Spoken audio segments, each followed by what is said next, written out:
Sawadee Krap, I'm JP Mestanza. Welcome to Phuket Extra, brought to you by PSD Windows and Doors. It's been 2 years this week since the worst maritime disaster in Thailand's history, which happened just off of Phuket as the Phoenix tour boat overturned and sank in a storm, killing 47 Chinese tourists. Now, the wreckage from that tragic day remains sitting in a shipyard on the east side of Phuket town, alone and forgotten.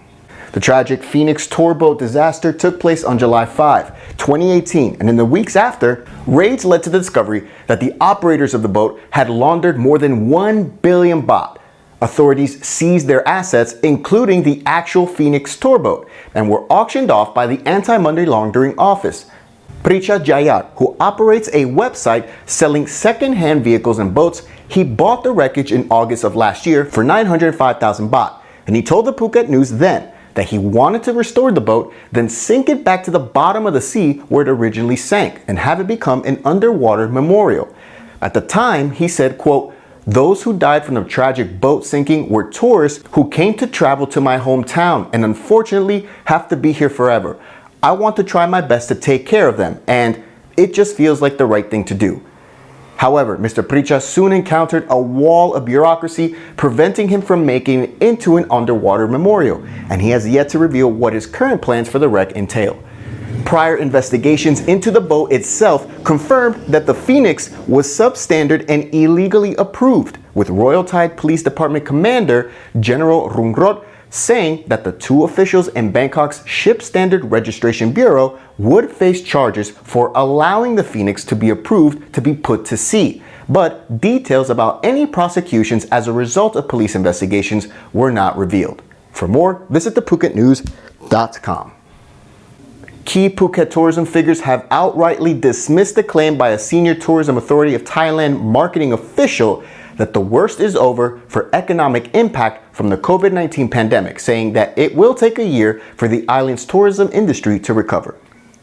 On July 1st, during a panel discussion on the future of Thai tourism at the Foreign Correspondents Club of Thailand, TAT Deputy Governor for Marketing Communications, Danes Betsuan, said in regards to the crisis, quote, "We have seen nothing like this, and it creates an opportunity for the Thai tourism industry to reform."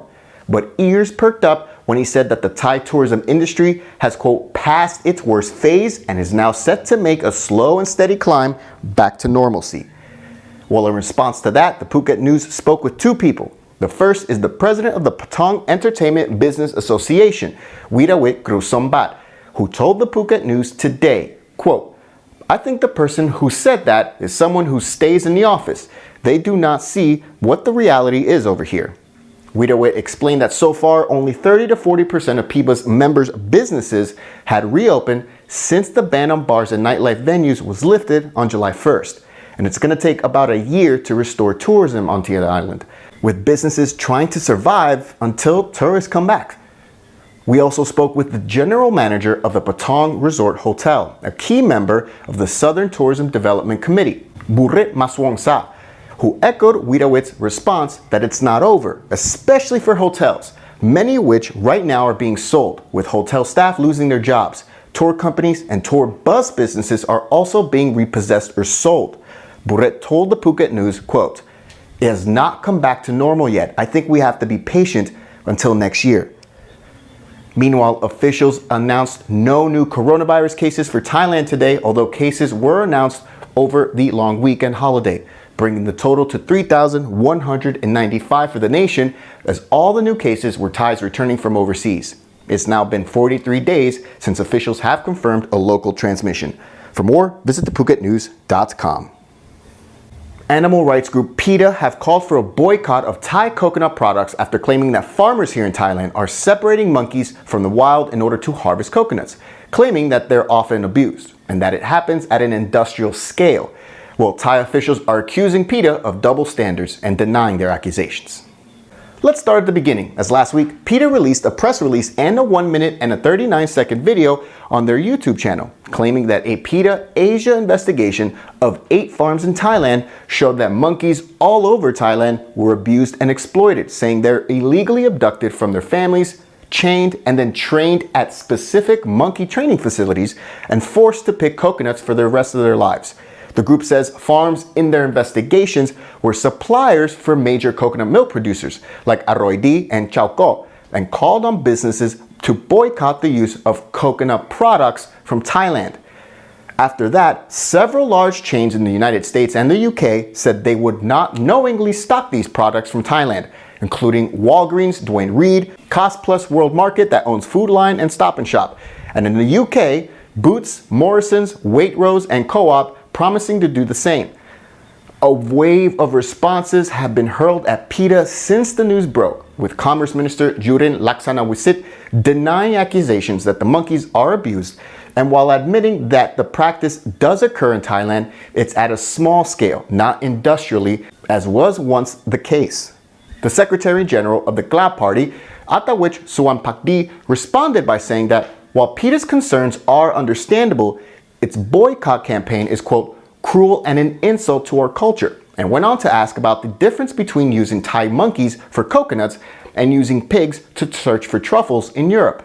The head of a network of organic coconut farms in Prachuap Khiri Khan says that 2 years ago, the European Union representatives who claimed this very same thing had later looked into it, and they said they realized that it was not abused. Still, PETA stands by their claims, with Senior VP Jason Baker telling Thai PBS World that, quote, the government can lead the industry to operate humanely with an animal-free method, which the rest of the region has already adopted, or it can be responsible for the industry's downfall, because the writing is on the wall. Thailand's coconut milk exports are worth about 12.3 billion baht a year, or just over $393.4 million, with the EU accounting for 18% and the UK about 8%. What are your thoughts on the practice and the boycott campaign? If you're in Thailand or have been here, what do or did you see? And what about the response from government officials? Let us know in the comment section below. And that's it for Phuket Extra today, brought to you by PSD Windows and Doors. For safe, secure, and soundproof windows, visit pvcphuket.com. We'll be back tomorrow. Until then, stay classy, Phuket.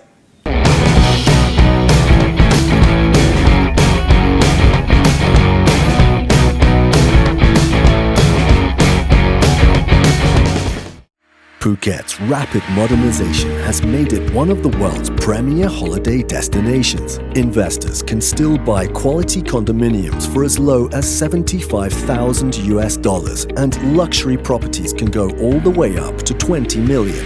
Condominiums in Phuket are a safe, secure bricks-and-mortar investment offering foreigners freehold ownership. Call or email Thai Residential, Phuket's #1 trusted real estate advisor, to find your perfect Phuket property.